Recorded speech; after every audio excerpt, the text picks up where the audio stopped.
Ótimo. Então agora nós já estamos sendo gravados. Eu vou só colocar rapidamente o nosso planinho aqui, só pra gente dar uma olhadinha e aí a gente já começa.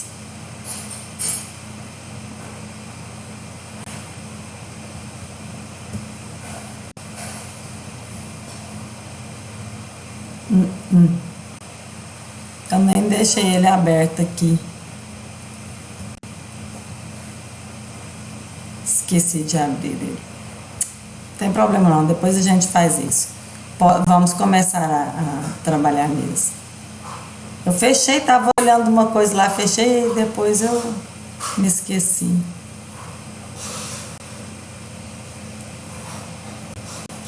Tava olhando o WhatsApp de vocês aqui com informações e me esqueci. Não, tá bom. Então agora vamos para nossa análise. Ei, gente, esse é um problema, porque às vezes atrasa as informações aqui. Quando eu já terminei, ela está começando de novo, mas tudo faz parte. Vamos então conversar primeiro, todos os grupos, sobre aquela parte do Decameron que fala sobre a normativa, né? Os aspectos normativos. Na leitura que vocês fizeram, o que é que vocês viram sobre esses aspectos lá? Quem começa, por favor? Eu reparei na linguagem, quando eu li, que é bem mais complexa. De que forma? Algumas palavras eu não sabia o que significava, eu tive que procurar a tradução, por exemplo. Mas lá, em que lugar você está falando? Na primeira parte mesmo ou dentro das novelas? Na instrução normativa? Dentro das novelas. Tá, beleza. Isso. E lá na instrução normativa, aquela bem no início, o que você entendeu? O que você achou mais difícil? Ou se você não leu toda? Como que foi? Me conta. Assim, no começo, eu achei até tranquilo, professora. O negócio mesmo foi as novelas, assim. A linguagem é mais, vamos dizer assim, um português mais diferente do habituado, né? Porque, primeiro porque ela é uma tradução e uma tradução muito antiga, né? E segundo, porque a tradução procurou respeitar aquela tradução mais original. Essa aqui procurou respeitar aquela introdução mais original, né? Então é por isso que a gente tem uma certa dificuldade para compreender a leitura, né? Porque é de um português mais antigo, mais arcaico. Mas aí lá na obra, pode falar. Mas essas novelas, eu achei a linguagem muito tranquila, lá na quarto momento, né? Ele sofre uma mudança nesse decorrer do primeiro, né, para o quarto, porque a linguagem das novelas nas quais nós lemos, assim, extremamente tranquilo, compreensível. Isso. Tem uma mudança, assim, de uma para outra, será? Não necessariamente, mas dependendo do lugar de onde a história vem, pode ser que tenha palavras de onde a história vem, que eu estou falando assim, quem é que está contando a novela, né? Tem algumas palavras que elas pertencem àquela região. É como se fosse mesmo um regionalismo do lugar de onde que a pessoa que está contando vem, ou então de onde a história foi tirada, né? Porque muitas dessas historinhas aí, elas são da tradição popular, né? Então, às vezes é por isso. Mas o livro, de modo geral, ele obedece à mesma linguagem, assim. Mas é claro, existem palavras assim que não são do nosso cotidiano, né? Tem palavras que nós não estamos acostumados com ela. Acho que a gente vai precisar de dar uma olhadinha lá na normativa, na instrução normativa lá, para ver do que é que nós estamos falando, né? Do que a gente achou tão difícil assim. Vamos ver se eu consigo abrir aqui agora. Não, professora, só concordando com a Giovana, também não achei muito difícil de entender, principalmente porque a gente veio da leitura de Os Lusíadas. Aí a gente esperava ver uma linguagem difícil, mas eu achei tranquila, porém, é isso que a senhora falou. Tem algumas palavras, algumas coisas que é mais da região da Itália, eu nunca tinha ouvido falar, então isso confunde um pouco a gente. Exatamente. Algumas coisas são regionalistas lá, né? Assim. Bom, vocês começaram a ver a tela agora? Sim. Sim. Professora, eu também achei interessante por conta do tempo que a obra foi publicada, né? É uma obra muito antiga. Sim. Então, às vezes pode ser um estranhamento por conta do tempo, né? Por essas questões. Certo. E uma coisa curiosa, o quanto de atualidade tem nessas histórias aí? Ou pelo menos no proêmio, por exemplo. Como está atual, não é? Infelizmente, trata de uma peste e assim, muito semelhante às situações que nós estamos passando agora também, né? Então, mesmo que seja lá do século, qual que é o século? 13 ou 14? 14? Vamos lá. Vamos ver o critério normativo aqui. Sim, 14, né? Tá falando ao contrário, que possa parecer à primeira vista, o critério normativo para a realização da tradução não nasceu ao acaso. Aí vem aqui explicando para nós por que se adotou o português, né? O qual português se adotou. Então aqui, olha, do século 1300, então século 14, né? E aí vem aqui fazendo as explicações. Eu vou passando assim devagar, mas aí a hora que vocês tiverem algum comentário, pode fazer já de uma vez, tá? No último parágrafo desse tópico aqui fala, não se trata de tradução para o grande público, no sentido pejorativo que a expressão implica. Trata-se de tradução integral da obra, sem reconstruções, nem reelaborações, nem depurações. Apenas uma ou outra vez adotamos alguns circunlóquios destinados a tornar legíveis, sem se melindrar o pudor de quem quer que seja, determinadas passagens que o autor apresentou com vocábulos cujos equivalentes seriam inadmissíveis em português de letra e de forma. Fizemos, pois, uma tradução para ser lida e entendida por todo aquele que possa ler e entender Boccaccio, e que, por isso mesmo, revela a posse de um espírito escolho. Tá certo? Então, tá falando aqui que ele produziu uma obra que ele não se importou em usar a linguagem chula, né? Tanto usou uma linguagem, às vezes, bem elegante, como também, em certos momentos, ele usa uma linguagem de baixo calão. Então, na tradução, a única coisa que se respeitou foi isso de tentar fazer, para algumas palavras, uma versão aceitável. Não um xingamento, assim, por exemplo, ou uma palavra obscena. Afora isso, a linguagem obedeceu à tradução praticamente literal, né? Aí depois, aqui traz um pouco do Giovanni Boccaccio e a forma como ele escreve, né? Como que ele usa certas palavras, qual é a forma que ele usa a sintaxe. Quanto à sintaxe, porém, seria impossível tornar agradável a leitura em português se acompanhasse a usada por Boccaccio na sua língua, que é a irmã mais velha da nossa. Para ilustrar o caso, o melhor é exemplificar com a realidade. Aí ele vem aqui e fala algumas frases, né, em latim.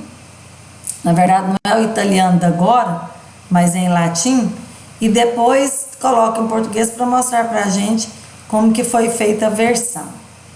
pessoal se atrasar um pouquinho assim para passar alguma coisa é por causa da gravação. Ele torna a internet um pouco mais lenta aqui. Aí ele faz essa explicação, coloca os exemplos aqui, né? Tem vários que estão, aliás, os exemplos estão em italiano, depois estão traduzidos, então é para nossa compreensão mesmo. Esta parte das normativas aqui é justamente para isso. Aí a gente chega no proêmio, né? Começa o livro chamado O Decamerão, ou Decameron, né? Cognominado Príncipe Galeotto, no qual se contém 100 novelas contadas em 10 jornadas por 7 mulheres e 3 homens moços. Aí para baixo a gente vai comentar, mas eu quero falar do subtítulo. Vocês se deram ao trabalho de procurar porquê desse subtítulo? Parece que não. Mas vocês, pelo menos, imaginam por que que... Sim, professora. Oi? Príncipe Galeotto? Eu procurei um intermediário de amor entre Lancelot e Guinevere, lá do Dante Alighieri, porque ele era um leitor nascido do Dante, né? O Boccaccio. Sim. E é lá das essa parte que ele coloca aí, Príncipe Galeotto, é um dos mais memoráveis contos do inferno, que é o quinto, se não me engano, lá Você fez uma pesquisinha lá, legal. Tá, pode continuar. continuar. Lá dos cunhados e amantes. É entre o Paolo e a Francesca, assassinados pelo marido traído. É uma coisa assim. Agora, essa história é exatamente... Galeotto era o cavaleiro medieval lá que ajudou, escondeu o amor do Lancelot, mas é Guinevere. Só que isso virou um termo pejorativo. Por exemplo, chamar o outro de Galeotto é a mesma coisa de chamar de alcoviteiro, né? Então, o príncipe Galeotto aí chama Decameron ou o príncipe Galeotto porque o livro é como se fosse... O livro não, né? O narrador da obra é como se fosse um alcoviteiro daquelas pessoas que se reuniram ali, né? Então é isso mesmo, Sara, significa aquele que acoita, ou que esconde, ou que ajuda amores proibidos. E aí os outros nomes que você citou aí é Paolo e Francesca, não é? Isso. Então, essa história é de verdade. O Paolo e a Francesca, eles existiram. E aí depois isso derivou, por exemplo... histórias como Tristão e Isolda, que a história do Paolo mais a Francesca é mais ou menos semelhante à do Tristão mais a Isolda, mas é assim. O pai tinha, eles eram nobres, né? E ele tinha 2 filhos e ele queria casar esses filhos porque achava que precisava deles tomar um rumo na vida, especialmente precisava de casal mais velho. E a Francesca era também nobre, uma moça muito linda. E o pai dela achou bom que eles uniriam as duas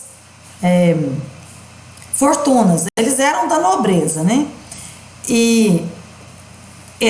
Então o pai do rapaz pediu a mão da Francesca em casamento, mas ele sabia que o filho dele mais velho era muito feio e era mais velho do que a Francesca, e ele achou então que se mandasse o rapaz lá para conhecer a Francesca, ela poderia não querer, causar dificuldade na aceitação desse casamento. Aí ele pediu para o mais novo ir lá pedir a mão da moça, mas que era para o mais velho, né? E aí ele foi e ele ficou alguns dias na casa lá, e aí ele achou a moça linda, apaixonou por ela achou ele lindo, também apaixonou por ele, e pronto, né? O pedido ficou feito. Aí no dia do casamento fez que nem com a Raquel mais a Lia, né? Aí deu o rapaz velho para a menina em casamento. Ela não tinha direito de falar nada. Ela se casou com o cara, apaixonada no irmão. E aí depois ela teve uma filha com o marido, é lógico, né? mas ela também tinha um caso de amor com o cunhado. E tinha um ajudante lá, um galeoto na casa dela, né? É claro que não era o galeoto, mas alguém que fazia a mesma coisa. Só que aí o marido descobriu os dois juntos um dia, aí matou a mulher e lutou com o irmão, travaram uma luta, um combate, e ele morreu. Aí morreu a mulher e o marido, e o apaixonado ficou viúvo, né, de qualquer forma. Então é nessa origem aí que é isso aí que dá origem à história, ao nome Galeoto, né? Mas o Galeoto é o cavaleiro medieval mesmo, como você colocou aí. Ótimo. Bom,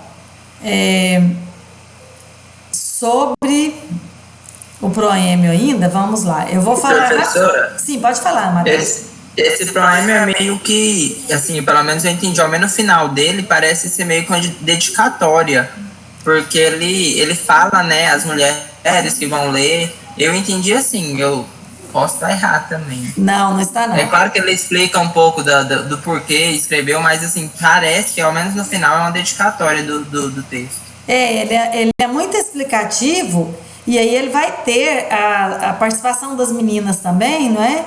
E aí depois no final ele fecha falando isso mesmo. E aí ele vem aqui, olha, eu separei algumas frases só que eu achei interessante, vocês é que vão falar depois, né?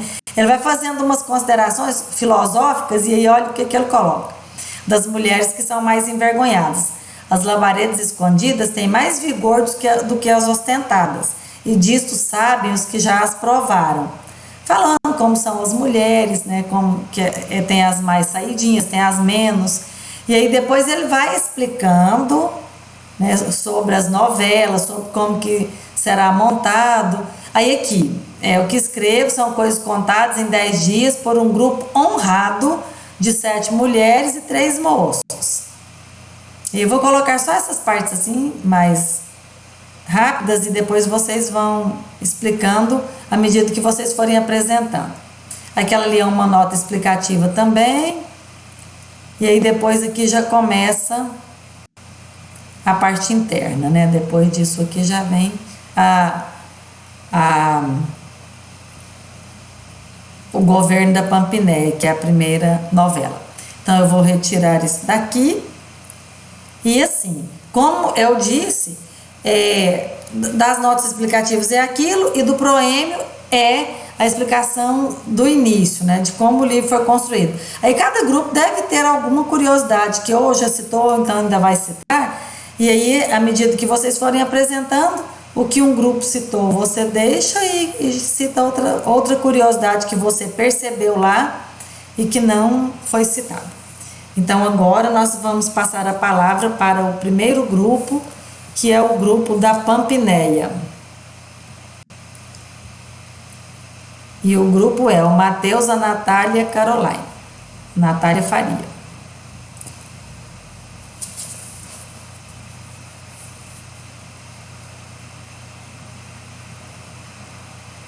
Primeira jornada, né? Ah, pessoal, uma coisa... Ah, não, mentira, não preciso não.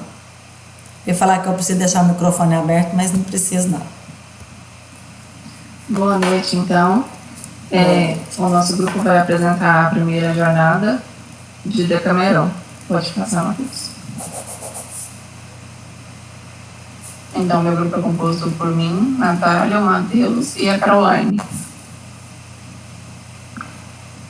Eu vou começar dando início a algumas coisas que eu encontrei sobre a vida do autor. Giovanni Boccaccio, ele nasceu na Itália em 16 de junho de 1313. Ele foi um poeta crítico, um poeta e um crítico literário.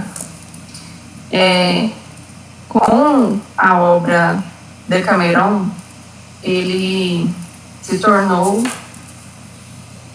a obra Decameron transformou ele no primeiro realista da literatura universal, porque nessa obra ele resolveu ir contra a maré, né, da sua época, porque na época dele, na época medieval, ela era marcada pelas histórias heróicas, e ele preferiu falar dos seres humanos.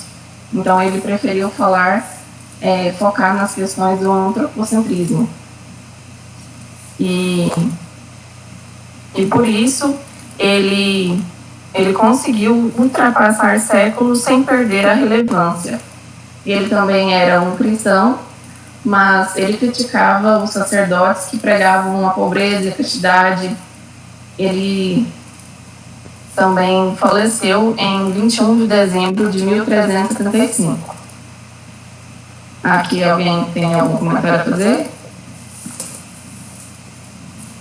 Então vamos prosseguir. Então, algumas curiosidades sobre a obra, né? A gente colocou algumas, mas deixou, eu acho que outros grupos têm a falar sobre isso também. Ela é uma obra feminista, né? Porque apresenta as mulheres que até então eram relegadas a segundo plano. Elas são equiparadas aos homens com os mesmos direitos de usufruir os prazeres da vida, com amor, a liberdade e as aventuras. E o que perturbou a sociedade na época do Decameron foi porque o realismo e a sensualidade da narrativa, né? Então, assim, a gente vê, até pelos comentários que tiveram no grupo mais cedo, né? A gente viu lá algumas pessoas curiosas para algumas partes da novela. E o que mostrou esse feminismo é isso, porque nessa obra as mulheres podem falar sobre isso. E se, assim, até hoje nós temos alguns países que tem as mulheres que tem que ser, por exemplo, usando burca, mostrando só os olhos, algo assim. Naquela época era assim, bem mais retrógrado, e essa obra veio e teve um pouco desse feminismo com isso, né? Boa noite. Chocou a sociedade. Então, chocou a sociedade da época porque o autor trouxe, né, esse realismo e a sensualidade na narrativa que a gente percebeu nessas novelas. Antes das obras, elas não tinham esse sentimento que o autor expõe na obra, né? E o autor jogou mesmo esses sentimentos e essa realidade para jogo. A censura religiosa. O Boccaccio, ele faz várias críticas à igreja, apesar de que ele era religioso, mas ele não concordava com as atitudes por parte dos clérigos. Até então, ele faz duras críticas e ele censurou as autoridades religiosas, e a gente vai ver isso em uma das novelas que a gente vai apresentar mais pra frente, que ele faz realmente essa crítica contra o sacerdote. Então, a moralidade da obra, né? O Decameron, ele fala de sexo e adultério sem ser moralista. Na Itália, começava a nascer um novo tipo de moralidade, que era mais burguesa e mais flexível, menos aristocrática e menos teocrática. Boccaccio, então, não distingue entre o amor e o sexo, entre o sentimento do amor romântico e o sentimento do amor carnal. Para ele, o ser humano é parte da natureza, dotado de impulsos e de vontades que não são éticos nem antiéticos, mas apenas convenientes ou inconvenientes. Então ele trata, né, o que é inconveniente, ele coloca na obra mesmo assim. Então, naturalmente, né, de forma natural, os personagens eles falam muito de amor romântico e virtudes cristãs, mas raramente, eles vão agir de acordo com o que eles falam, né? Então eles falam uma coisa e praticam outra. Mais importante que isso é porque a voz narrativa, ou seja, o narrador, ele não pune essas contradições que os personagens têm. Ele, ao contrário, ele apresenta as infidáveis, trepadas e falcatruas, sem nunca aprovar, mas também ele nunca condena isso.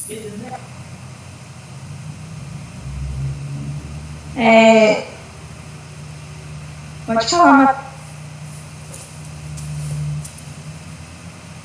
Então, para começar, né, antes de começar as novelas, vem a Pompinéia. O que é a Pompinéia? A Pompinéia é meio que uma contextualização de como começam as novelas. Então, na Pompinéia fala que o ano que se passa a história era no ano 1398 depois de Cristo, né? E aí a peste negra havia atacado atacado toda a Europa, especialmente em Florença. Toda a história da peste negra, aí na Pompeia vem contando toda a história da peste negra, né? Eles falam que começaram a perceber a peste negra com o nariz escorrendo sangue, e aí depois vieram várias coisas, qualquer coisinha que acontecia sobre a peste negra, as pessoas já ficavam com medo, até vir as manchas pretas nas peles das pessoas. E aí a Pompeia traz muito sobre a questão da peste negra, fala o quão feio foi a coisa, que as pessoas começaram a abandonar cidades, e aí não tinha médicos, tinha curandeiros, né? E aí eu fiz um paralelo da peste negra com a pandemia do Covid, porque assim, lá tinha os curandeiros, que mesmo que não tinha nenhum sentido médico, eles estavam ali tentando salvar essas pessoas que estavam com a peste negra, mas tinha algumas pessoas, e em paralelo ao que eu faço, isso eu trago para a nossa realidade, os negacionistas, né, que não querem tomar vacina e tudo mais, e lá na época tinha as pessoas que falavam assim, não adianta tentar salvar esse povo, não, vamos deixar eles morrerem, o recurso que a gente tem é sair dessa cidade. E aí, na Pompeia, eles mostram que, assim, era tio que não chegava perto do sobrinho, era até mães e pais que não cuidavam dos filhos, porque tinha medo de contrair a doença, né? Então, as mulheres não poderiam se com isso, ela traz muita história da peste negra, e aí fala muito, aí eu vou passar um pouco, né? E aí fala que, por exemplo, nessa época as mulheres não podiam se sentir molestadas, por causa que, por exemplo, se tivesse apenas um homem que pudesse cuidar dela, uma mulher que estivesse com a peste negra, que só tivesse um homem que pudesse cuidar, ela tinha que mostrar qualquer parte do corpo que fosse para esse homem, sem falar que foi molestada. Então, assim, a gente já vê que perde um pouco dessa questão de apenas mulheres pode com mulheres daquela época, né? E aí fala que no começo dessa epidemia da peste negra, os corpos eram levados às igrejas para rezar a missa, para serem enterrados, e aí no final isso não foi feito, por causa que aumentou muito. Dizem que dizimou a metade da população da Europa. Colocavam 3 a 4 corpos por caixão e até 8 pessoas na mesma cova. E aí vem a igreja, né, que é onde as 7 mulheres, que são as 7 mulheres da obra que foi falado anteriormente pela professora, elas estão na igreja de Santa Mônica Novella, numa terça-feira. Elas eram mulheres nobres, com mais de 18 anos e menos de 28 anos. Então, elas eram mulheres jovens, né? E aí, eles preferem, né, o autor prefere não falar o nome por causa dos assuntos, que foi até discutido no grupo, né? Como a gente já falou, ele não dá o nome das mulheres. Ele apenas coloca um outro nome deles, que a gente vai ver lá na parte dos personagens, e uma delas se chama Pompeia, uma das personagens. Ela... Na igreja, quando Jadar fala para elas, ela faz um discurso sobre como está a vida dela, a destruição, e aí ela dá a ideia de saírem da cidade, mas elas saem dessa cidade, elas continuam sendo honestas, as mulheres concordam, mas elas dizem que não conseguem fazer nada sozinha, porque naquela época precisava de homens, até as próprias mulheres tinham assim uma questão meio que machista impregnada nelas. Elas falam assim que mulher faz muito algazarra, elas não conseguem levar alguma coisa até o final com louvor. Professora, eu estou falando muita coisa ou pode continuar desse jeito? Pode continuar. Então tá. E aí, nessa questão, quando elas falam que não podem ir sozinha, aparecem 3 rapazes nessa igreja. Esses rapazes procuravam seu amor e eles também eram rapazes honestos, né? Porque tinha pessoas desonestas também, como tem até hoje. E aí, esses rapazes, o amor deles está entre essas 7 mulheres que estavam lá. E aí, a Pompeia, né, que era a que falou, vamos sair dessa cidade, falou assim, olha que sortuda a gente chegou 3 rapazes. E uma dessas mulheres, que é a Nefili, ela era uma dessas pretendentes. Neífile. Mateus, só um instantinho. Vamos estabelecer 20 minutos para cada grupo, tá? Então, vocês que começaram bem depois das 7, vocês vão até 8 horas. Ó, então, 19h37, vão até as 20. Aí depois os outros, 8h20, 8h40 e 9h20. Aí dá certinho. Então, né, ela fala que não, eles não podem fazer isso porque o povo vai falar, como até hoje tem essas questões, e aí ela fala assim, eu não importo, a outra delas fala, eu não importo com isso, eu sei da minha honestidade, eu sei o que eu estou fazendo, e Deus vai provar para todos. Então, elas entram em consenso e vão. No outro dia, isso foi na terça, na quarta-feira, elas já partem, levando os serviçais, e 3 quilômetros após a cidade que eles estavam, eles encontram o palácio que eles tinham falado que ia. Aí já chega, organiza tudo, e Dioneio, que era um dos rapazes, ele fala, né, que deixou essa preocupação na cidade e que as mulheres deveriam acompanhar ele no seu divertimento, no que eles fariam ali. Por causa que se ele deixou os seus pensamentos, a sua preocupação na cidade, ele não queria que a preocupação ficasse ali, então eles teriam que divertir, porque é o motivo que eles saíram da cidade. E aí a Pompinéia concorda com ele e propõe uma questão de um líder para cada dia. Aí faz uma votação, cada dia será um líder e tal. Aí esse líder vai se chamar rainha na história. Aí eles dormem, cantam até cantigas de amor, que a gente já viu aqui na aula de literatura portuguesa. E aí eles começam a contar as novelas, porque seria o divertimento que eles teriam até ficar de noite para eles irem para uma festa.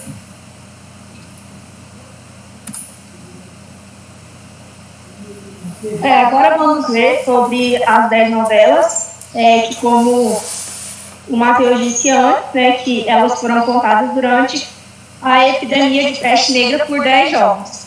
A primeira novela, professora, vai me corrigindo aí se eu falar alguns errados, né? O senhor Cipeleto, com uma falsa confissão, engana um santo frade e morre, tendo sido péssimo homem de vida e reputado santo na morte passada a ser chamado São Cipeleto. Segunda novela, o judeu Abraão, instigado por Janoto de Cirene, vai à corte de Roma. Vendo a malvadeza dos clérigos, regressa a Paris, onde se torna cristão. Terceira novela, o judeu Melquisedeque elimina com uma narrativa de 3 anéis em um grande perigo que lhe fora armado por Saladino. Quarta novela, um monge caído em pecado, merecedor de gravíssima punição, livra-se da pena, repreendendo ao seu abade culpa idêntica. Passa, Mateus.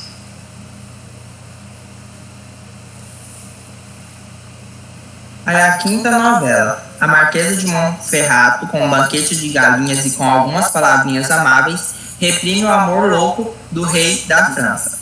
Então aqui, Dioneu vai ser o narrador. Mas antes dele contar essa história, o narrador fala que ao ele ir contar essa história, ele fica meio que envergonhado. E aí uma das mulheres fala assim que essa história não é uma história que deve ser contada para mulheres, tem que ser um contexto em que tem homens, por causa que é uma questão que a mulher reprimiu, né, o homem. Então a rainha, né, que é a Pompinéia, fala que ele pode continuar. E aí ele começa a história falando que o Marquês de Monferrato era um cavaleiro muito famoso. E ele e sua mulher eram muito bem falados na corte do rei Filipe o Velho. Todos daquele local e até mesmo os cavaleiros o conheciam. Falava que não existia amor abaixo das estrelas mais feliz do que do Marquês de Montefarro e da Marquesa, né? Monferrato. aí o sucesso desse casal foi tanto que chamou a atenção do rei da França. E aí o rei apaixonou por essa marquesa por causa que viu esse amor, né? E aí ele pretende buscar essa marquesa para ele. E aí o que ele faz? Ele tinha uma viagem que seria para Gênova. Só que essa viagem seria por mar. Então, para passar em Monferrato, ele pega e vai por terra. E aí, antes de chegar na cidade, ele vai por terra, né? Antes de chegar na cidade, ele manda avisar para essa marquesa que um dia depois ele iria jantar com ela. E aí ela aceita, né? E aí ela pensa, por que será que um rei vai querer jantar com uma marquesa? Será que ele ouviu histórias sobre a nossa felicidade e tudo mais? Só que ela, em momento algum, quis esse rei, não pensou, como eu posso falar, ela não teve interesse pelo rei, porque ela era feliz com o marquês.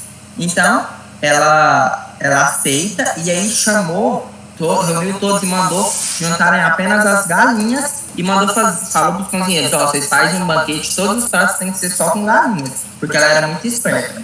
E aí o rei chegou, ele ficou impressionado, né? Eles foram jantar, ele ficou muito impressionado com o banquete, mas notou que havia apenas galinhas na mesa. Então ele pensou, né? Nossa, mas essa terra é tão produtiva, será que não tem animais para cá? Se fez uma pergunta meio que indecente. Eu não sei se eu estou certo, e no final, professora, a senhora me corrija se eu estiver errado. Ele pergunta, senhora, será que nessa região nasce apenas galinha sem galo algum? Esse sem galo algum, eu entendi que é tipo assim, você está sozinha, não tem um homem que faça parte, que está aqui junto com você? Isso mesmo. Aí, a marquesa, que era muito esperta e já tinha pensado isso bem antes, por isso que mandou fazer o banquete apenas com galinhas, ela respondeu, majestade, não. Ela entendeu a pergunta dele, ele não estava se referindo às galinhas do banquete. Ele responde, majestade, não. Ao contrário, as mulheres daqui, então ela troca galinhas por mulheres, embora difira um pouco das outras quanto às vestes e às honrarias, são todas feitas exatamente como em qualquer outra parte. Então ela já dá um fecha nele com essa resposta. Então ele viu, né, que não poderia continuar importunando ela, calou-se, terminou o jantar, e aí ele já queria partir naquele mesmo dia. Ele ficou assim tão impressionado com a resposta dela, que fez até ele calar, que ele já partiu. Então o que eu entendi que Boccaccio quis contar? Quis falar sobre a cautela com os cuidados femininos, né? E que a mulher não se deixa levar por um homem de posição maior que ela, menos ainda por interesse. Então a marquesa não se deixou levar por ele ser um rei, ser um cargo maior do que o dela.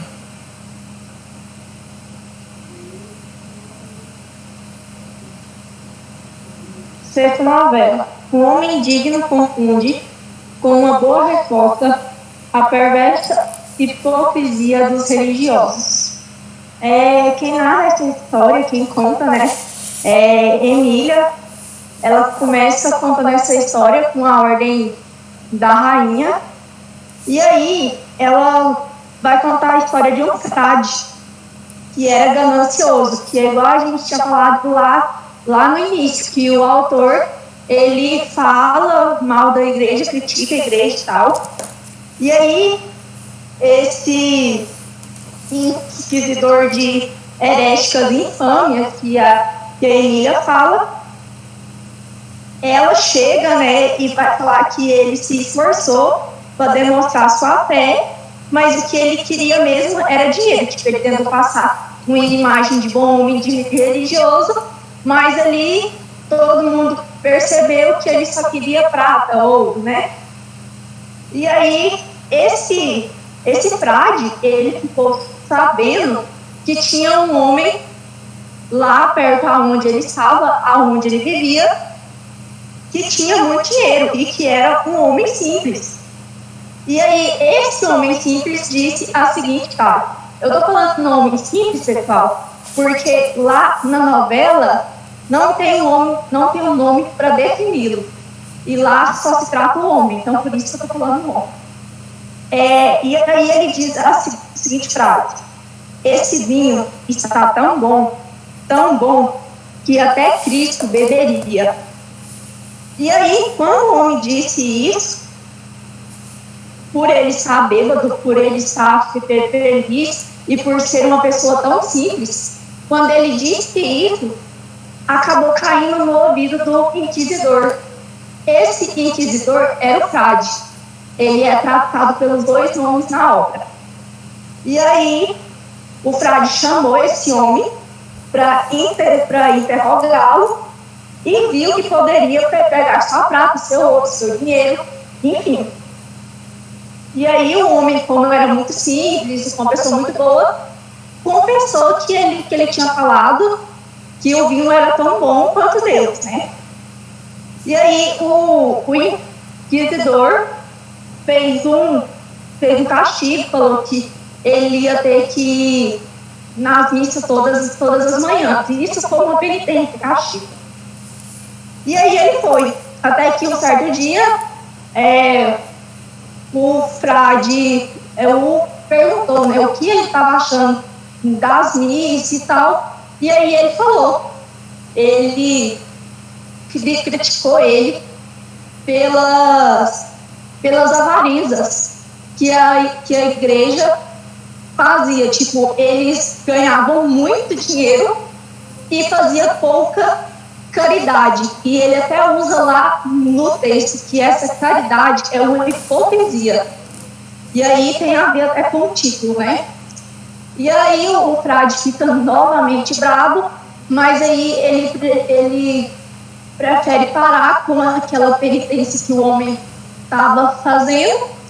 E aí a gente vê, né, que o autor faz essa crítica, mostra que naquela época a igreja e os sacerdotes só queriam mesmo o dinheiro e se apoderar do luxo. Pode passar, Matheus. A sétima novela. Uma novela de Primaço e do Abadé de Klinguini, Bergamino critica honestamente uma nova avareza aparecida no Sr. Kenny della Lescana. Oitava novela. Guilherme Bostier Ferry, com palavras nobres, a avareza do Sr. Ninho dos Vinaldi. Nona novela.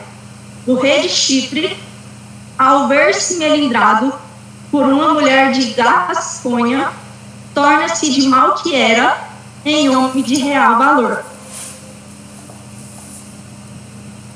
Décima novela. O professor Alberto de Bolonha faz com elegância envergonhar-se a mulher que pretendeu vexá-lo por ele se haver apaixonado por ela mesma. Então aqui quem conta essa novela é a rainha, que é a Pampineia. Antes de começar a contar a novela, a rainha faz alguns comentários sobre a postura das mulheres. Ela fala pro mulherio, né, que é desaconselhável que as mulheres falassem demais e que as mulheres daquela época elas não compreendiam direito os galanteios dos homens e que isso era considerado uma vergonha. Ela também comenta que as mulheres também não sabiam conversar com os homens e que aquelas mulheres que às vezes falavam demais, elas deveriam se calar, né? Deveriam ficar mais quietas. E depois de dar esse sermão para as mulheres lá em volta, ela começa a contar a novela. Ela começa a falar que vivia em Bolonha, então, um grande médico com uma fama brilhante, chamado professor Alberto. Ele já era de idade, com cerca de 70 anos, mais ou menos. Mas nem por isso ele deixava de ter sentimentos por outra pessoa.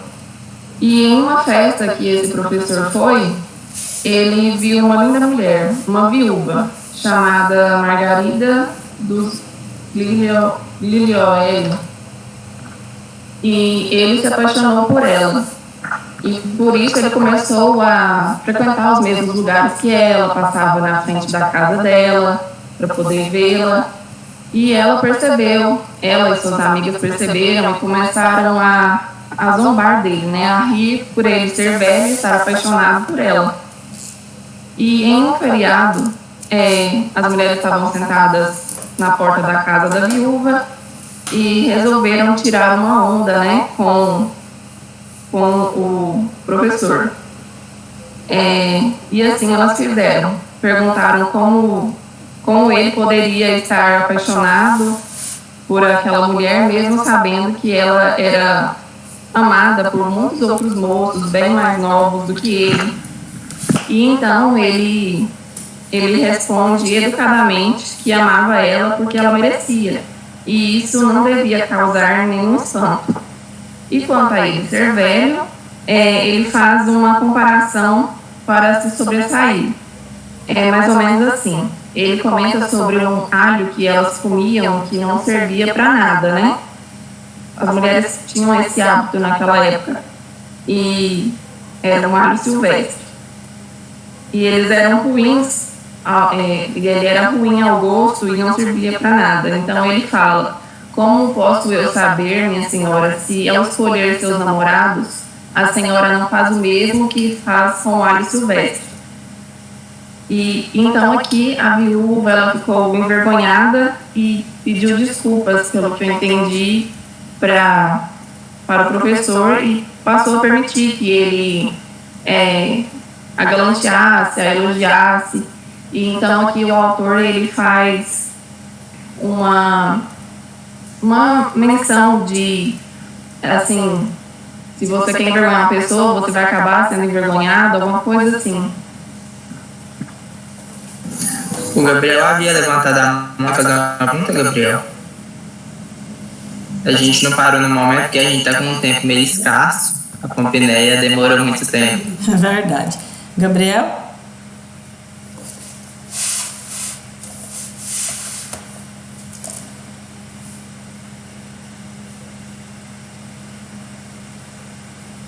Então vamos continuar depois, Gabriel. É porque eu estava dirigindo, aí eu apertei no botão sem querer, desculpa. Tá tranquilo.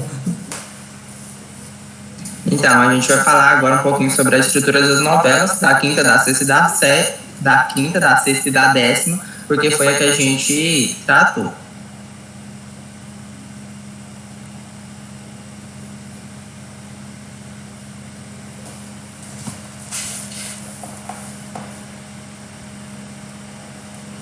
Então, o narrador, eu estava falando com o microfone desligado.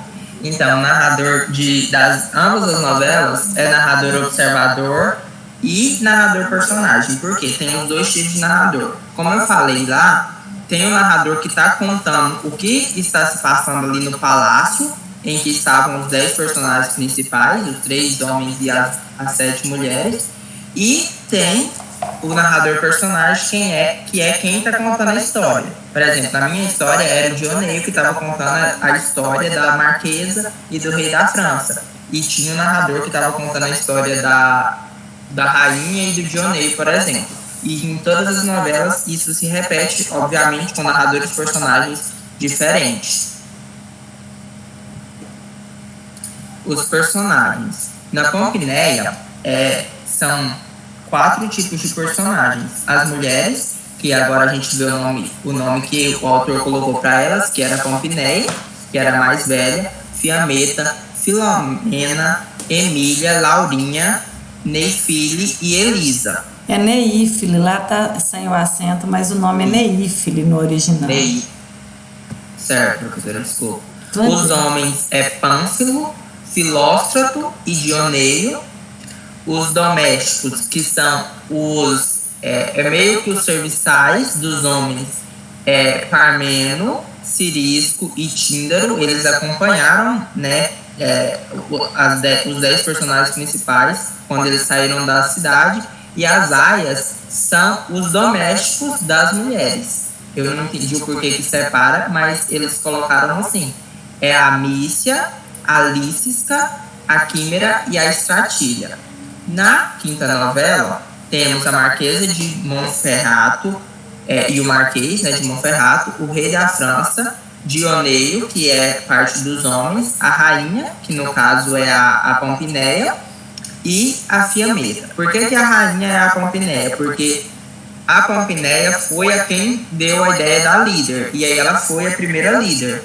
Então ela é a rainha da primeira jornada.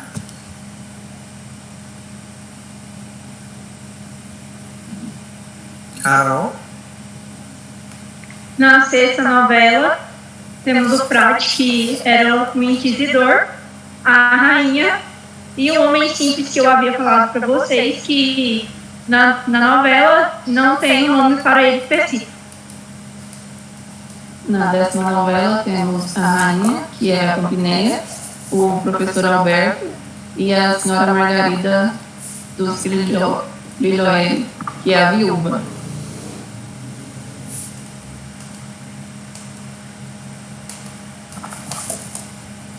Aqui temos o cenário. Também, na quinta novela, se passa no palácio que eles estavam, de Genova, corte do rei Felipe, em Montefarro. E na sexta novela se passa na igreja onde aconteciam as missas e taberna. Na 10ª novela se passa em uma festa, em algumas partes, em uma festa a princípio, depois na rua da casa da viúva e um pátio com sombra, que é onde as mulheres começam a circular o professor. E o foco narrativo, tanto na quinta novela, na sexta e na 10ª, temos na terceira pessoa e na primeira pessoa. A gente não colocou o cenário da Pompinéia, a gente esqueceu, mas basicamente deu para entender, né, que se passava ali em Florença, na Europa, por causa que eles falam da peste negra, e passa também nesse palácio que eles estavam, porque depois que eles saem dessa cidade, que eu acredito ser Florença, porque eles falam de Florença, eles vão para esse palácio. Então, na Pompinéia passa nesses cenários. Essas são as nossas referências bibliográficas e essa é a nossa apresentação. Obrigado. Ótimo. Tá ótimo, parabéns. Depois eu faço os comentários, eu vou passar já para a segunda jornada para a gente não se atrasar. Aí só uma coisa que eu vou comentar é quando a gente fala ambas, é só para duas coisas. Aí, Matheus, não dá para ser ambas as três, tá? Ambas é só para duas. Tá certo? Perdão. Tá tranquilo, Matheus. Para o segundo grupo, então, segunda jornada, por favor, já vou fechar o microfone.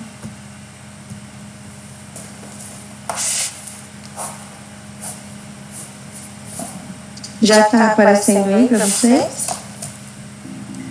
Sim. Sim, está terminando de abrir aqui. Uhum. Abriu? Sim. Certo, então vamos lá. Boa noite, nós vamos falar sobre a segunda jornada. O grupo é composto por mim, Fernanda Giovanni e pelo Paulo Henrique. Vamos começar falando um pouco de Boccaccio, né? O outro grupo também já falou, então a gente vai falar de forma mais rápida aqui. Então, o Boccaccio é um poeta italiano. Ele nasceu em 16 de março de 1313 e morreu em 21 de dezembro de 1375, aos 62 anos. A obra-prima dele foi Decameron, né? E Decameron, ela tem origem, o nome tem origem do grego antigo. Deca significa 10 e Emeron significa dia, jornadas. Eles são de várias histórias amorosas narradas por 7 damas e 3 cavaleiros, né? O grupo anterior contextualizou pra gente muito bem, então a gente deu para entender onde que se passa, quando, né? Então, Giovanni Boccaccio, ele era filho de um mercador, só que ele não se dedicou ao comércio, né? Como era o desejo do pai dele.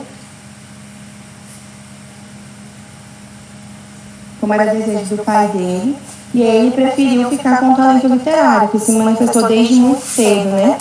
Então, ele teve um número notável de obras e ele ficou fascinado, né, com a obra de Dante, que é a comédia. Ele leu, ficou fascinado com aquilo. E ele até renomeou essa obra de Dante como a Divina Comédia. E foi o título que a obra ficou conhecida, né? Foi imortalizada com esse título que ele deu. E ele foi considerado pelo governo da cidade, né? Não, perdão. Ele foi considerado uma autoridade sobre o Dante, e aí o governo da cidade convidou ele para fazer uma leitura pública da Divina Comédia, né? Porque ele foi o primeiro que escreveu sobre o Dante, que falou sobre a biografia dele, né? Escreveu uma biografia, então ele era considerado uma autoridade sobre o Dante. Então ele chegou a fazer uma leitura pública dessa comédia. Ele é considerado um dos precursores do humanismo, né? Foi de extrema importância para o Renascimento na Itália, na literatura e também nas artes plásticas. Ele é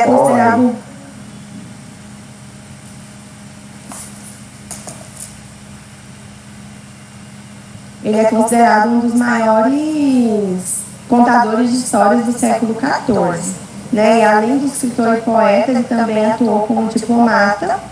E a provável causa da morte de Boccaccio foi um edema, né? Não se tem certeza, porque, né, século XIV, enfim. Mas a provável causa da morte foi essa. E aqui do lado a gente pode ver que tem até uma estátua dele lá em Florença, que as pessoas consideram ele até hoje. E agora a gente vai ver algumas obras dele, algumas frases que foram marcantes. Ai, gente, peraí. Oi. Quem que me ouviu? Nós estamos te ouvindo, Paulo Henrique. Ok, boa noite, gente. Tudo bem? Estou estudando com as obras de Boccaccio, o Filóstrato, das poesias, né? O Caso de Diana, o Perseida. Os romances o Filóculo, de Camerão. E as obras bibliográficas sobre os destinos de homens famosos, sobre as mulheres famosas. E algumas frases muito importantes dele, né? Que é: os ignorantes julgam a interioridade a partir da exterioridade. As ligações de amizade são muito mais fortes que os da sangue da família. Fazer o que dizemos e não o que fazemos, né? Então, são as seguintes histórias dele, e são as obras do Boccaccio que influenciou muito, né? Aí, como a Fernanda falou, ressaltando, né? Ele foi um dos pioneiros aí, né? Falando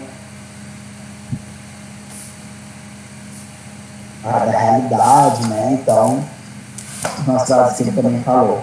Essas obras são importantes aí. E é isso. Tem uma obra aqui. Decameron. É isso. Essa aqui já é o Decameron. Fazendo relação com o que o grupo anterior falou sobre ser uma obra feminista, a gente consegue perceber isso bastante quando a gente lê. Lá no Proêmio, ele até cita essa questão de que ele vê na sociedade essa questão de homens e mulheres, né? De que ele vê que as mulheres são muito reprimidas, de que os homens não têm isso, né?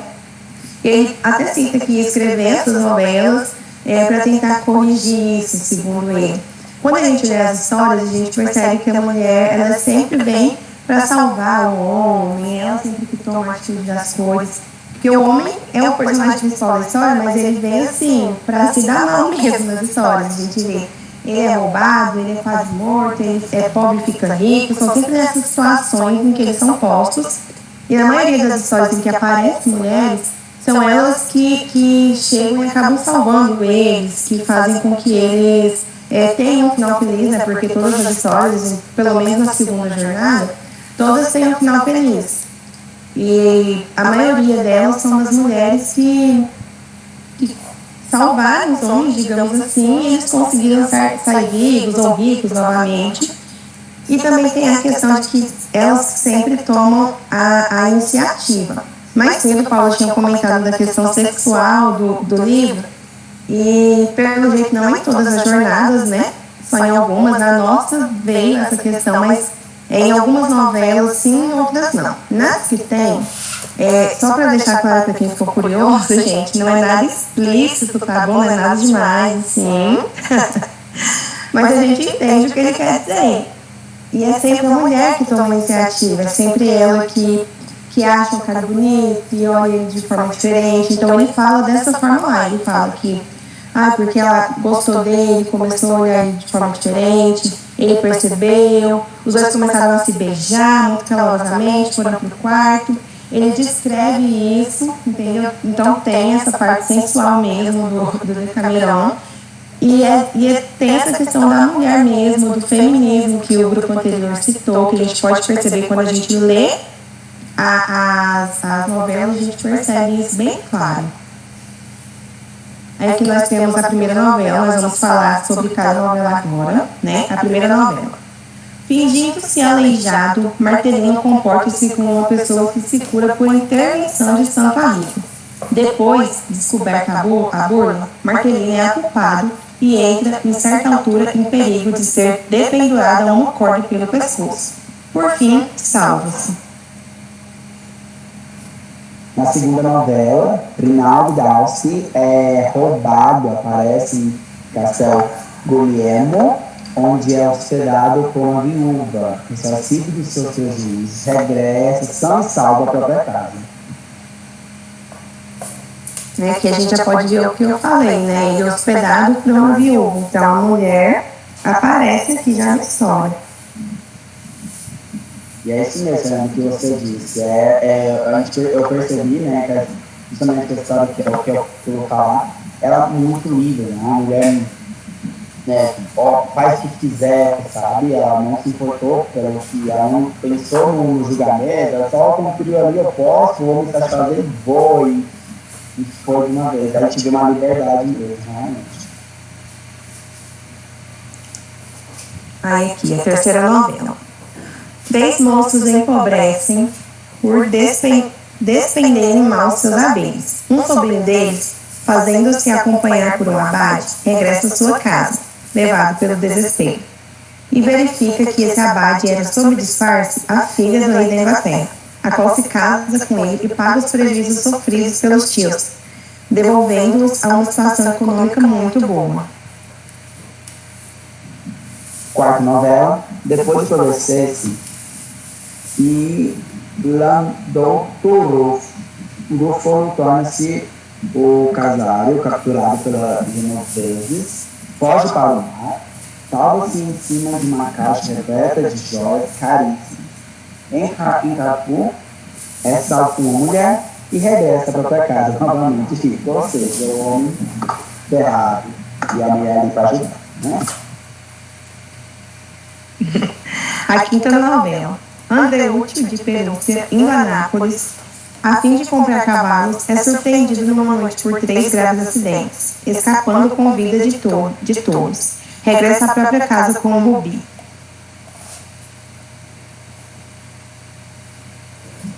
Sexta novela, a senhora Bertola é encontrada com 2 cabritos numa ilha. Por haver perdido 2 filhos, ela parte para Louisiana. Ali, um dos filhos briga com o empregado dela e enamora-se da filha dele. O empregador, sendo por isso atirado ao cárcere, a Cecília revolta-se e contra o rei Carlos. O filho, reconhecido pela mãe, casa-se com a filha do empregador. A seguir, o moço encontra-se com seu irmão e regressa à vida abastada de anteriormente. Sétima novela. O sultão da Babilônia põe uma filha em viagem, para ela se casar com o rei do Garbo. Através de numerosas peripécias no decorrer de 4 anos, a moça cai nas mãos de 9 homens diferentes, em lugares diversos. Finalmente, restituída ao pai, ainda como Lucela, vai a moça para junto do rei do Garbo, como tensionara antes para ser sua esposa. O conde de Antuérpia, falsamente acusado, vai para o exílio, deixa 2 filhos seus em lugares diferentes, na Inglaterra. Ele, desconhecido, voltando à Irlanda, encontra esses filhos em boas condições. Vai, na qualidade de cavalheirista, para o exército da França. Reconhecido inocente, volta às condições sociais anteriormente. Nona novela. Barnabé de Gênova é enganado por Ambrosino. Perde o que é seu, manda que sua esposa inocente seja morta. Ela escapa e em trajes masculinos serve ao sultão. Encontra o enganador e atrai Barnabé a Alexandria. Ali, o enganador é punido. A esposa retorna a trajes femininos e volta com o marido, ambos ricos, a Gênova. Paganino da Monaco rouba a esposa do senhor Ricardo de Quisica. Este, sabendo onde ela se encontra, vai para lá e se faz amigo de Paganino. Pede-lhe a devolução da esposa e ele, desde que ela lá consegue. Ela, porém, não quer voltar à companhia dele. Por morte do senhor Ricardo, torna-se esposa de Paganino. Bom, eu escolhi a primeira novela para fazer um resumo dela para vocês. Os personagens que aparecem são Tete, Martellino, Marchese, Santo Arrigo e Sandro Volante. A história se passa em Treviso, que é uma comuna italiana. Uma comuna italiana é como se fossem os bairros aqui do Brasil, lá chama comuna. Quem narra a história é a Neifili, a professora corrigiu o nome, acho que é assim, Neifili. E o narrador é narrador observador, né? Quando a gente olha só a história mesmo, a primeira novela, narrador observador, porque é narrado em terceira pessoa, certo? A primeira novela, ela começa da seguinte forma, contando a história de um senhor chamado Arrigo. Ele é um alemão que mora em Treviso, e ele era um homem pobre que servia a todo mundo. Ele servia de carregador, as pessoas pediam e pagavam para ele fazia. E as pessoas julgavam que aquele homem tinha uma vida santa, ele era um homem bom, ele não tinha desavença com ninguém, nem nada. Só que um dia esse homem morreu. E nesse dia, dizem as pessoas, não sabem se é verdade ou não, mas nesse dia, todos os sinos da maior igreja de Treviso tocaram sozinhos. Disseram que não tinha ninguém na igreja, os sinos tocaram sozinhos. E a partir daí as pessoas falaram que o Arrigo era um santo, que aquilo era um milagre, era um sinal de que ele era um santo. Então todo mundo começou a correr loucos para casa onde estava o corpo do Arrigo, a fim de ter um milagre. E levaram o corpo do Arrigo para a maior igreja de Treviso, e as pessoas foram todas para lá, todas as pessoas com todo tipo de enfermidade que vocês imaginarem, foram atrás do Santo Arrigo para receber o milagre, porque os sinos da igreja tocaram no dia que ele morreu. E aí, nesse mesmo dia, chegaram em Treviso 3 homens, chamados Tete, Martellino e Marchese.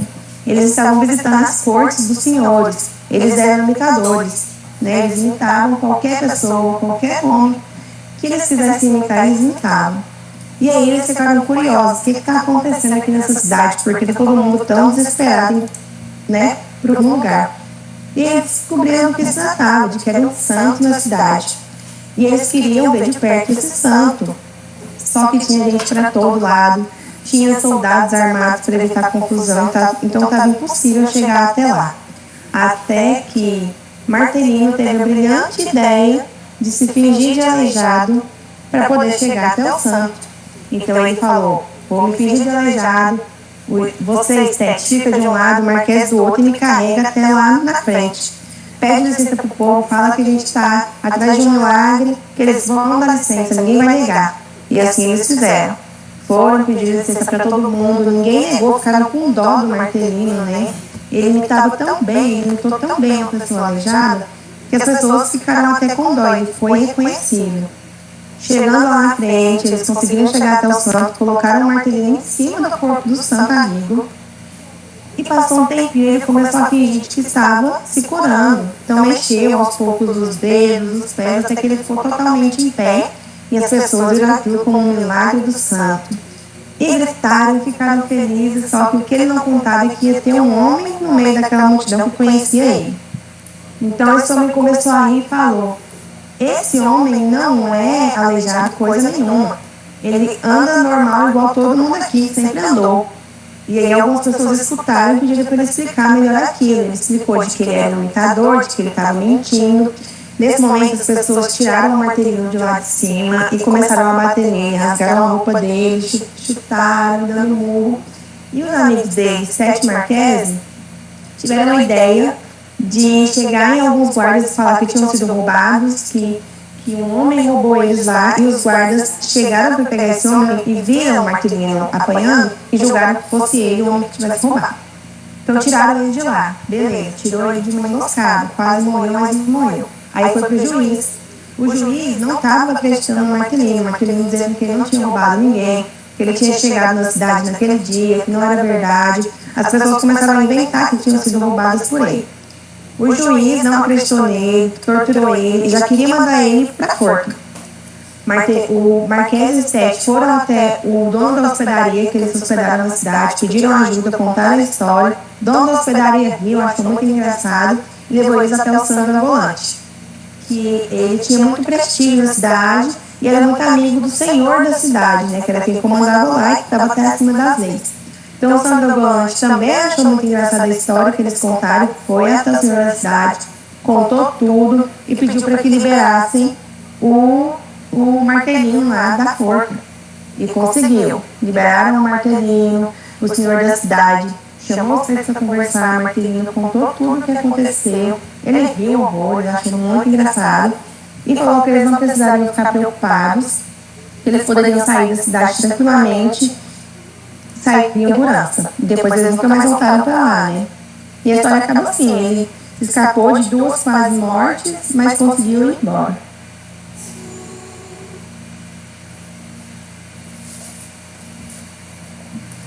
Oi, gente, tudo bem? Vou falar agora da segunda novela. Eu achei muito fanficagem. Quem gosta de fanfic, ele é muito bom. Trazendo um pouco uma coisa de literatura contemporânea. Ok, gente, a segunda novela vai falar.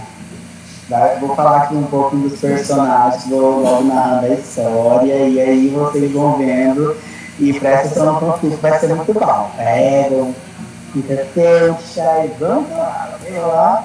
Então, Rinaldo das... Respeitando o italiano que estuda, ele aqui na história é retratado como ele é um mercador, né? Ele está aí dono de negócio. É visto também na obra, depois que você vai vendo, vai lendo, né? Na parte também do personagem que vai tratar ele, né?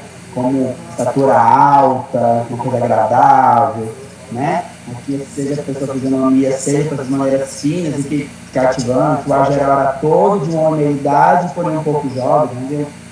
Um cara desse tipo, né? Digamos um galã, já retratando isso, né? Ele é uma pessoa mais... Aí fala também na história que é uma pessoa de educação boa, não é qualquer mercador, é um mercador top, né? Aí nós temos também os salteadores, né? Que eram ladrões, aqui na história falando, né? Eram ladrões de estrada, homens de vida perversa e de péssimas condições, né? Nós temos aí também a viúva, né? Aí a mulher viúva é bonita, linda, ela é bela, viu? Nós temos também aqui o serviçal de Rinaldo. E aí que vai ser, né, creio, acredito, a história não deixou tão escura, mas também seria uma serviçal também, né?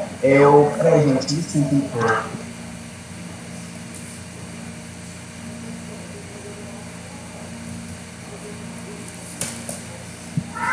Obrigado, gente. E aí, a história vai se passar, né, em direção a Verona, né, porque ele está na Ferrara, ele vai para Verona, então vai ter esse caminho um pouco da história, logo depois para no castelo de Juliano, né? Então a história, você pode passar?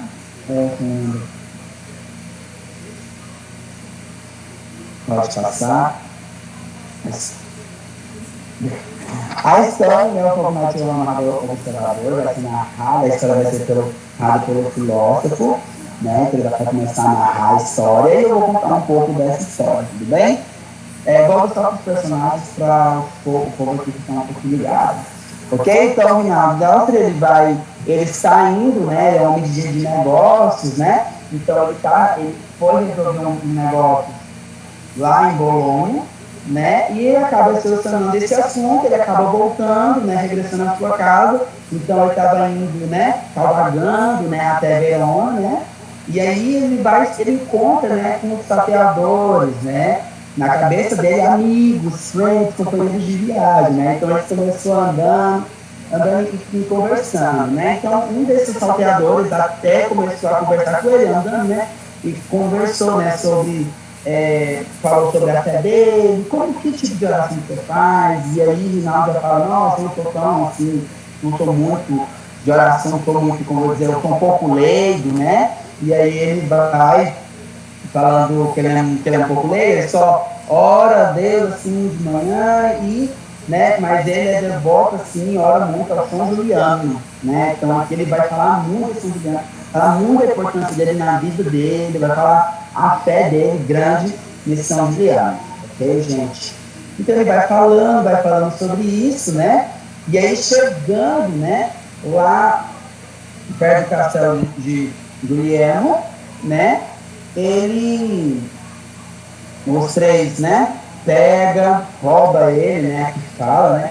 Que portanto assaltaram, roubaram o mercador e deixaram a pé e camisa, né? E retiraram-se.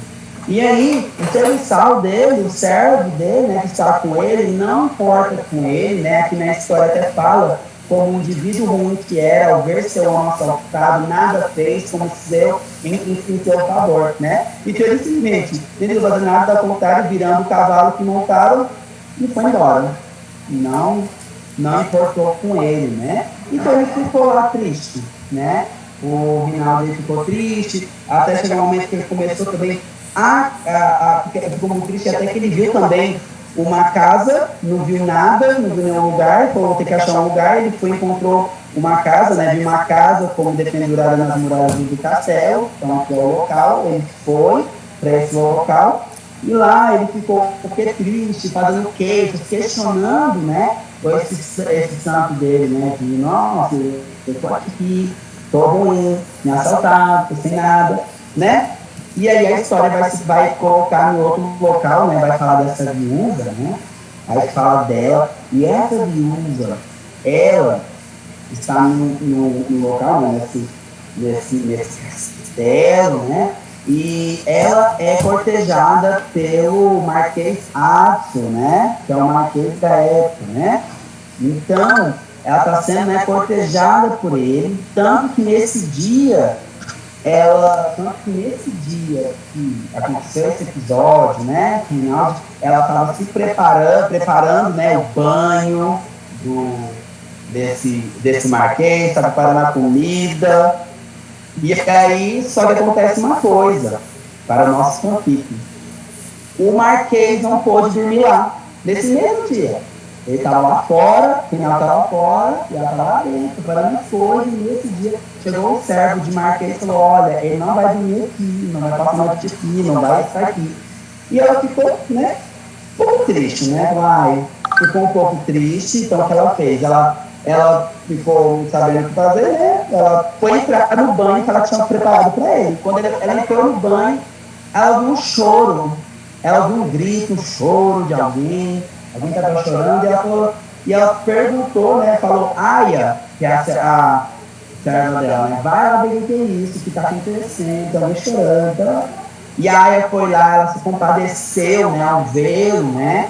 E aí, vamos ver, né? Voltou, falou para a dona dela, né? Falou, nossa, ele tá lá, ele tá triste, né? Ficou muito comovida, né? E ela também ficou comovida, levou ele para casa, então. Aí ela deu ele tomou banho, depois ele teve a ceia, né, normal, comeu, tranquilo, né? E aí, nessa questão de ceiar junto com ela começou a olhar pra ele. Tem um negócio aí, gente, ó. Tem um negócio aí. Então, vezes e vezes seguidas, a viúva se comprazeu em contemplar. Tem que dar mostra disso, claro, tem que fingir, né, gente? Então, tem que dar uma fingida. Tá olhando, tem que fingir. E aí, depois disso, né, ela se retirou, né? E depois ela chegou na área e falou assim, o que eu faço agora, menina? Tem um Marquês que não quer, tá me cortejando, e aí, ele tem que ele, será que passa? E ela, aí é aquela amiga, né? Aí vai, aproveita, de repente depois, né? Aí ela foi e falou com ele, falou, né, que ela fala, então, Rinaldo, por que você está assim que tentativa? Ele estava lá na área, né? Não acredita, pois que poderá ser ressarcido de um cavalo de poucas roupas que perdeu?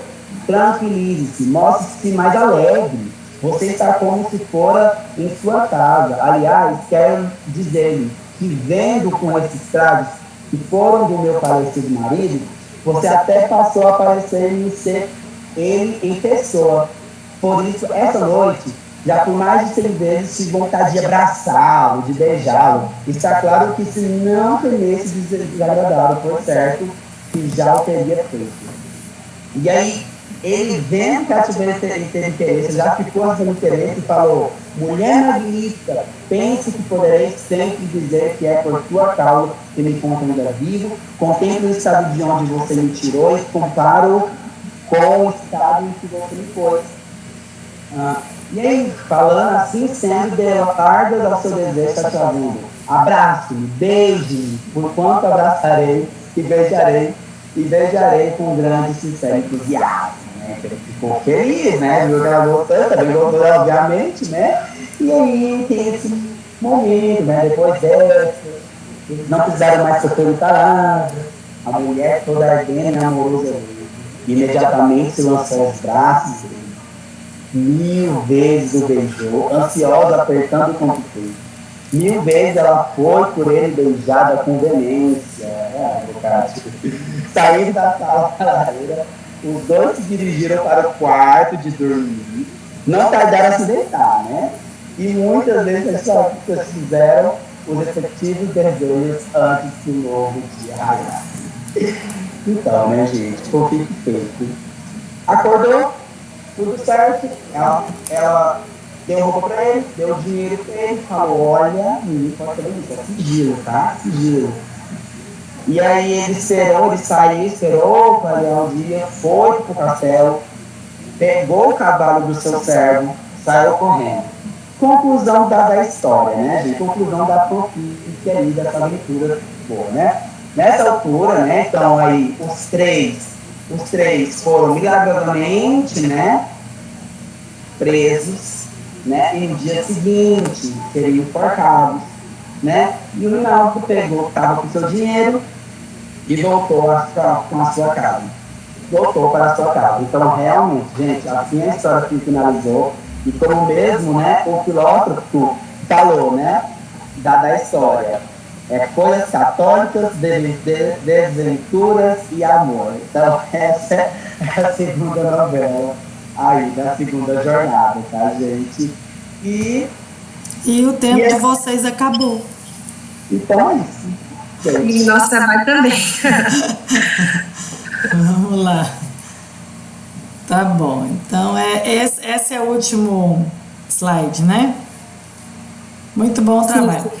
Já vamos passar direto para o grupo número 3, a terceira jornada, e a gente comenta as coisas no final. Muito bom, pessoal. Parabéns. Boa noite, gente. Professora, só uma coisa, a senhora tá travada a sua imagem, tá, professora? Tá mesmo, mas eu tô deixando ela assim mesmo. Obrigado, Gabriel. Não, foi o Matheus.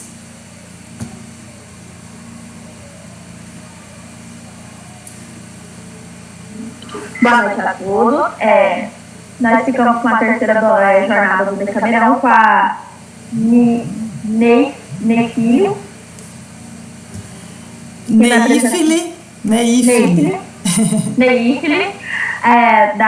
quem vai apresentar sou eu e a Sara.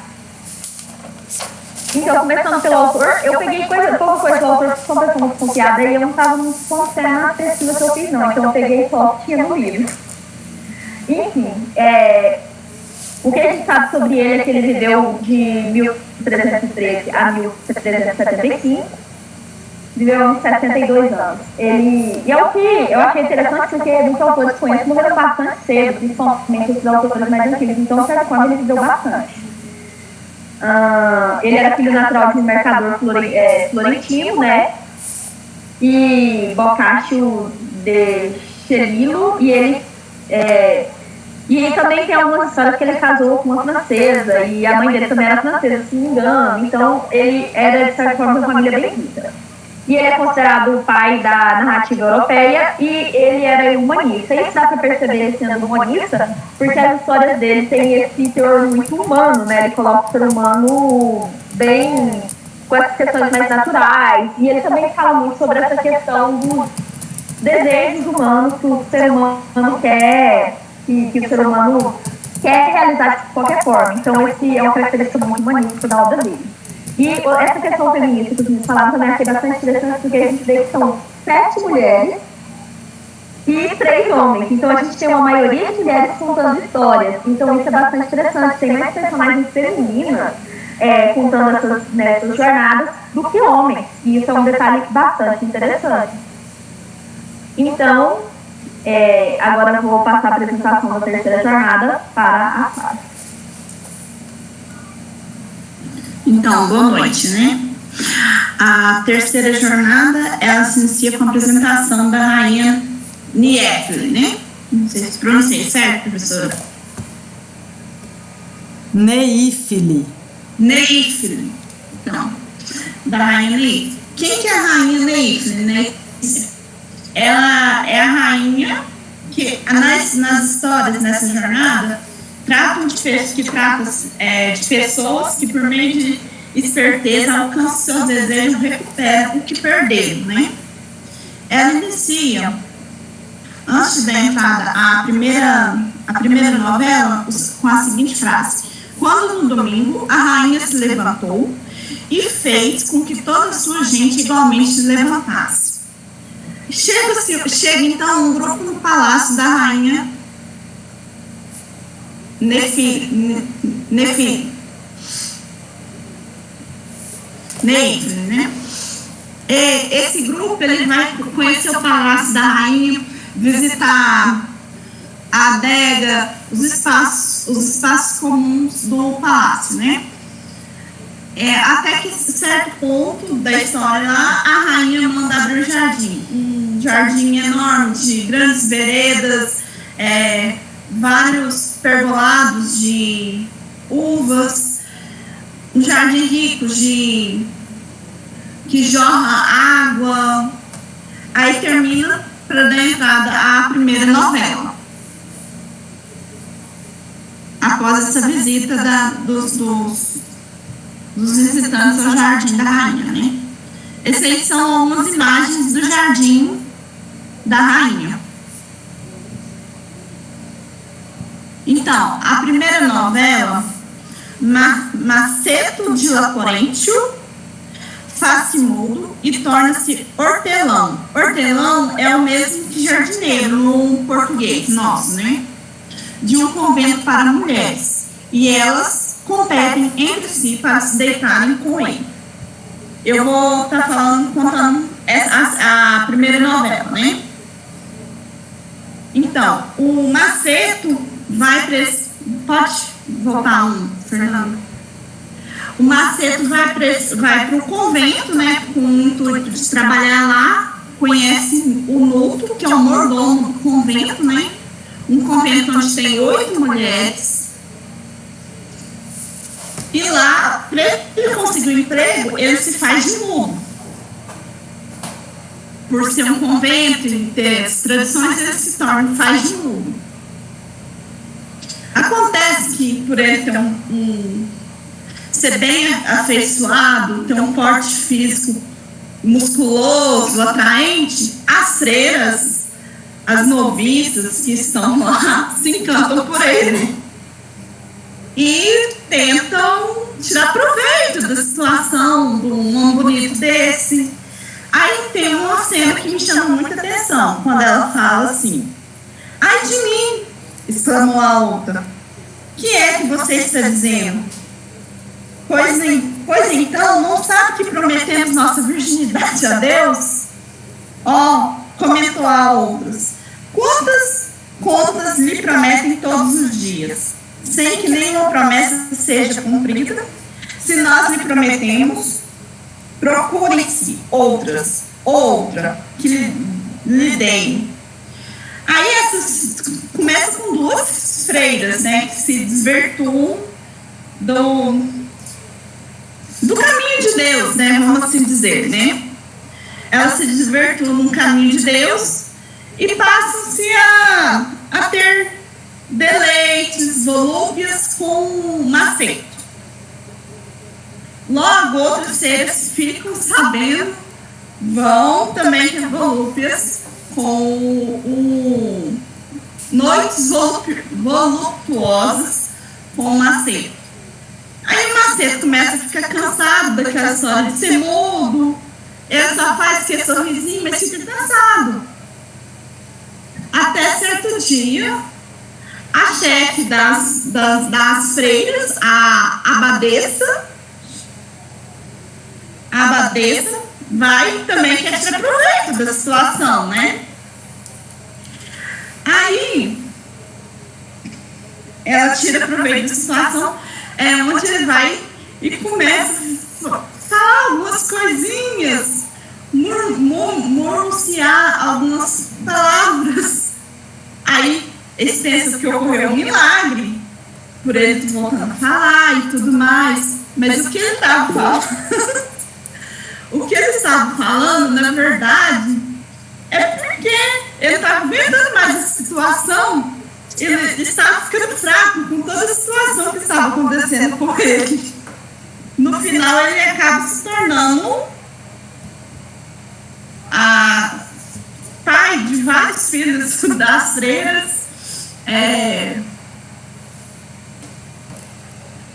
e possuindo riquezas no convento, a hora que a abadesa morre, toma o lugar do Nuto, ele passa a ser mordomo quando o Nuto falece. Aí assim termina a primeira novela, com ele sendo exaltado, mesmo com as suas volúpias com as freiras. Bom, que essa primeira novela está baseada, assim, um filme foi baseado nessa primeira novela, que é a comédia inspirou o filme A Comédia dos Pecados no ano de 2017. É totalmente fiel ao filme. Eu falo que eu assisti o filme, não consegui. Depois que eu li o livro, eu tive que assistir o filme para confirmar se era. Só que no filme tem as licenças poéticas, é claro, né? Pode passar, Fernanda.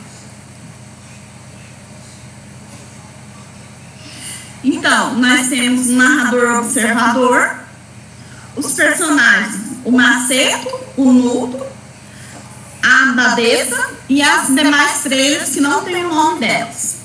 O cenário é um convento, né? O foco narrativo está em terceira pessoa.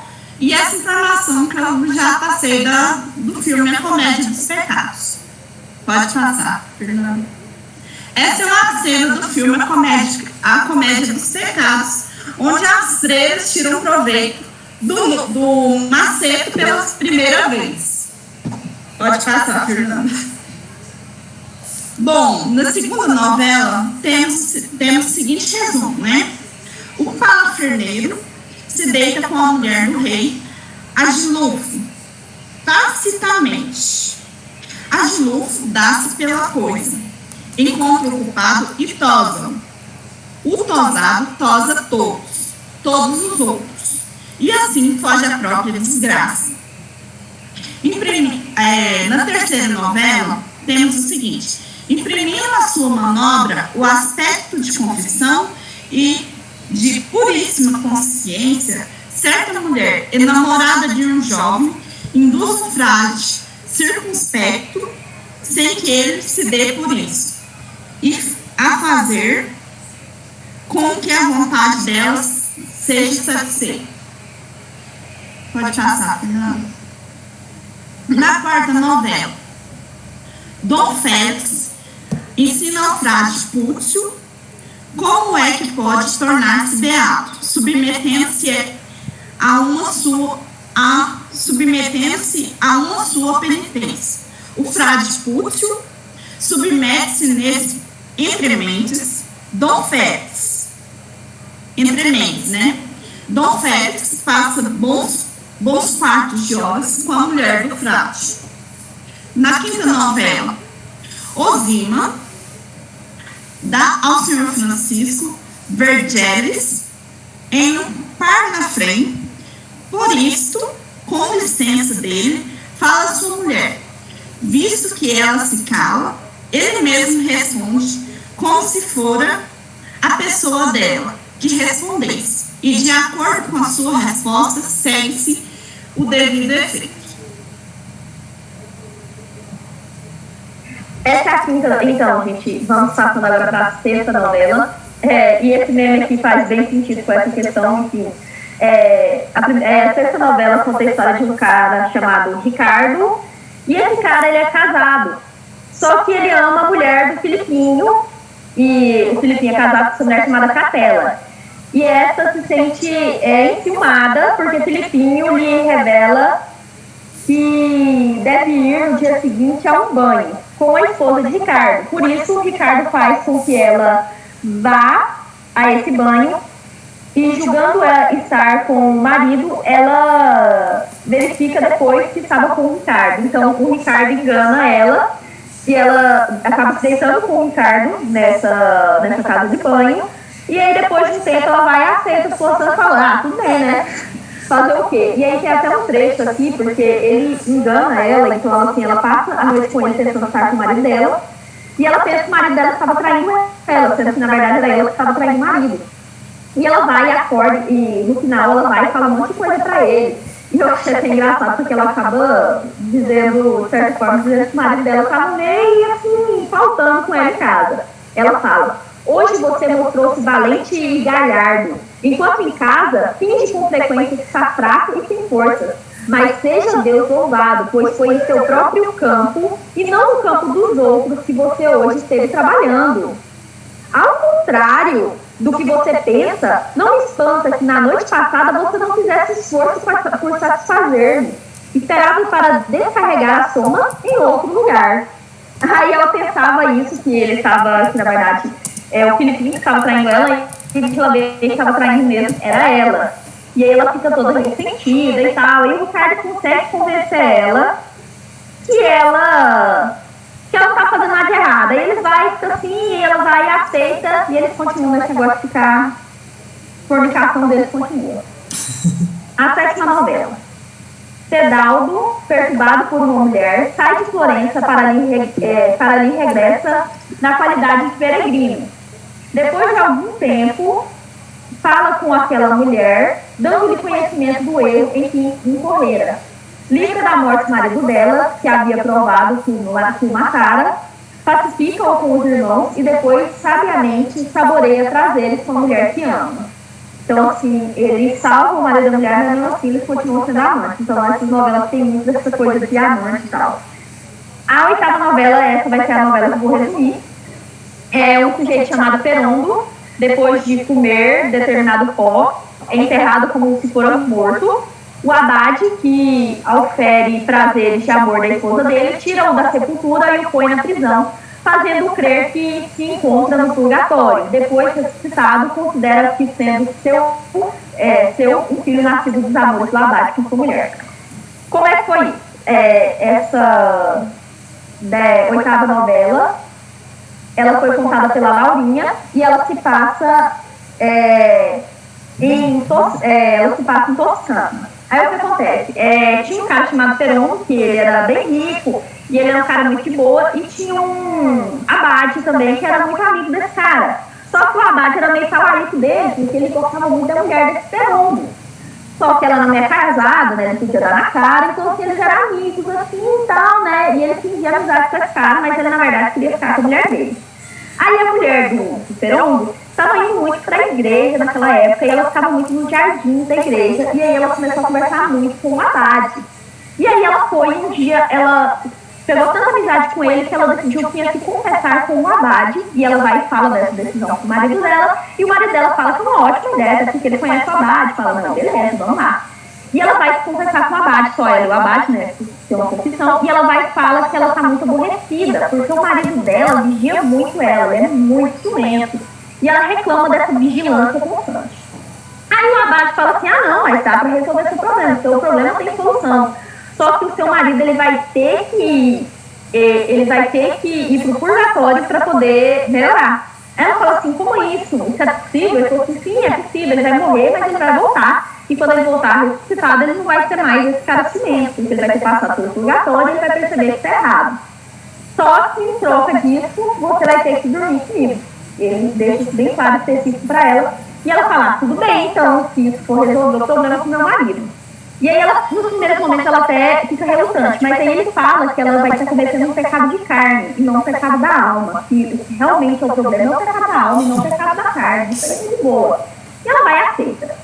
Aí eles pegam e ele vai e pega um pó mágico do velho da montanha, que na verdade é o ópio, ele põe na bebida do marido dela, né, o Ferondo, e ele envenena o Ferondo dorme por 3 dias. Aí quando o Ferondo cai, passando mal, eles chamam os outros padres lá, e eles falam, infelizmente ele morreu. Eles enterram ele, aí de noite ele vai lá, desenterra o Ferondo e leva ele para uma sala escura onde eles costumavam dar castigos em práticas. Era um lugar super escuro, então ele não conseguia saber onde ele estava.